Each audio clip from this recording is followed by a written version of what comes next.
on the video I did about him when he signed and waited to complete the deal. What's going to actually happen? Well, he's kind of switched his allegiance to Algeria, which presumably means he will be absent for the Blades in January for the African Cup of Nations tournament, one of a few. So that's a blow or a bonus, depending on your thoughts on him. United might have to change things a bit as well from that Everton match. I think Wes in goal is pretty cemented, but then who plays right wing back? Bogle or Baldock, depending on his fitness. We need to consider that Anel Ahmedhodzic might not play as he missed out for his country amid a bit of controversy. Will he be fit? Could we see Basham come in? Should Anel play in the centre if he is fit? As some have speculated, with Egan not 100% and not in the best form. Or do we go with Egan, he's the captain, in the centre? Robinson, left centre-back, perhaps. Trusty, finally, gets the nod to start in the league. I know some people would like to see that. Luke Thomas, you'd suspect to start over 𝗬𝗓𝗓𝗏. Of course, he went off injured against Everton. Sousa, Hamer.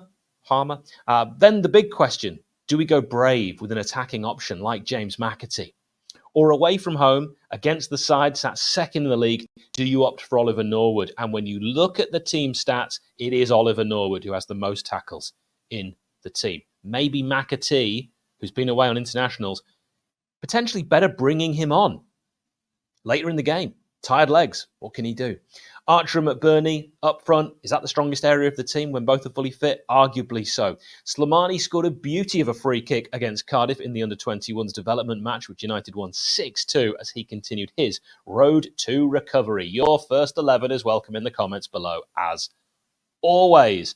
We are pleased to announce that this season, Sheff United Way is sponsored by Greene King Sports, where football is more than a game. For the 23-24 season, we are sponsored by Greene King, and the venues are showing every televised Sheffield United fixture over the course of the season. So instead of turning to the internet for a dodgy stream, get your mates together and get down to your local Greene King pub and get closer to the action. Greene King Sport have recently launched the Greene King Sport Instagram page. Will be home to fan content, deals and competitions throughout the season. Drop them a follow and you'll be the first to know about all that's going on. You'll also be helping out Sheff United Way's YouTube channel as well.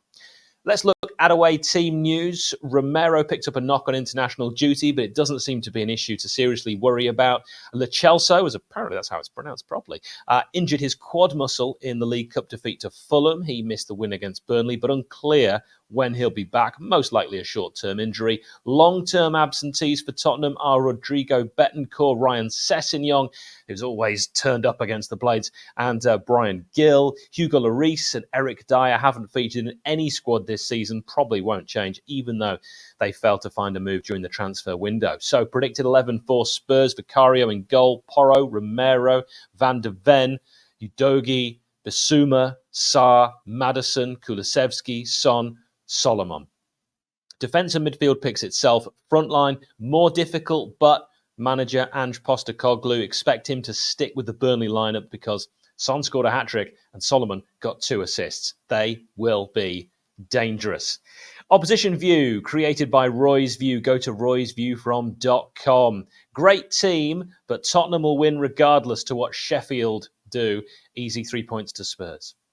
I can't wait for Saturday. Not felt like this before a game for a long time. There will be no death wish high line like Burnley stubbornly played last time. It'll be 10 men behind the ball with no space in behind. They played like a turtle living under a nuclear bunker and should have been spanked. I don't know what that's in reference to. I'm going to assume the Man City game.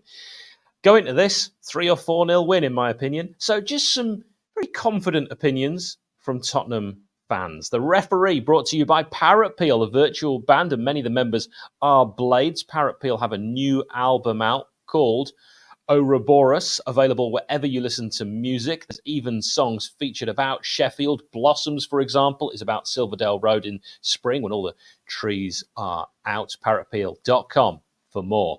The referee is Peter Banks from Merseyside. If that name seems familiar, he last refereed our 2-1 defeat at Nottingham Forest this season, a match in which he gave 5 yellow cards. Before that, he was in charge in our away game against Blackpool at the end of December.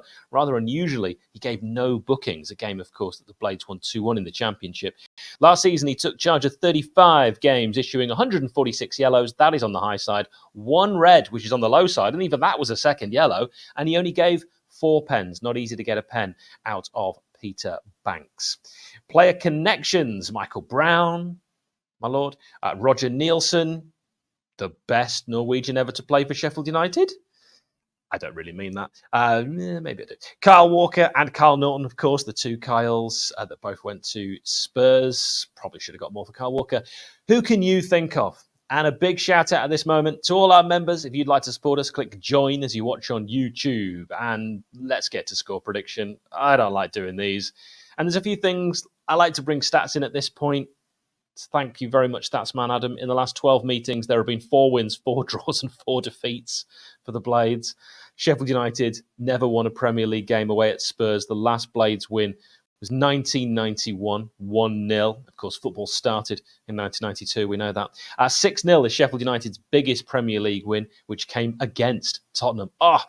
I mean, it feels like yesterday, but what a game. Tottenham have won 7 of their last 8 Premier League matches against newly promoted sides, although the exception was their last such match at home, going down 2-3 to Bournemouth in April. Not since September 1994 have Spurs lost successive home league games to promoted sides. Also, Sheffield United have lost 14 of their 15 previous Premier League matches against sides starting the day in the top 2, with the only exception a memorable 2-1 win away to Manchester United in January 2021. Memorable for me and my wife as our toilet decided to fall through the ceiling.